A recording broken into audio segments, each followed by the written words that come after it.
Baនេះសកម្មភាពពេលព្រឹករបស់យើងថ្ងៃនេះយើងរៀបចំ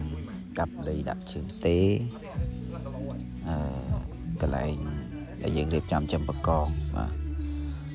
នេះធ្វើអស់ហើយមួយបាទចឹងកំពុងរៀបចំជើងទេហើយប្រពន្ធខ្ញុំគាត់កាប់ដីដាក់ជើងមកចកប់វាឲ្យស្អាតបាទដើម្បីត្រៀមនៅក្នុងការដាក់បកងចំជាការសាក់លបងណាបាទព្រឹកឡើងចែកការងារគ្នាធ្វើម្នាក់ធ្វើនេះម្នាក់ធ្វើនោះបងប្អូនអ្នកចការតែប៉ុណ្្នឹងឯងបងប្អូនបាទអញ្ចឹង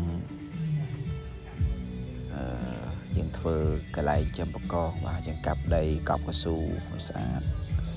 ប្រៀបដីផងបាទប្រៀបដីស្អាតដើម្បីត្រៀមដាក់បកងអីទៅហើយមួយទៀតយើងអាចដាំបន្លែដើម្បីបាននៅជាមួយហ្នឹងឯងបាទ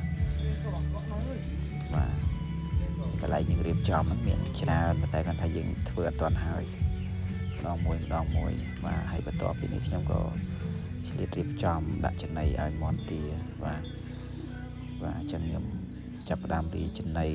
ដើម្បីឲ្យមន់ទាវាស៊ីងានឲ្យវាស៊ីបាទ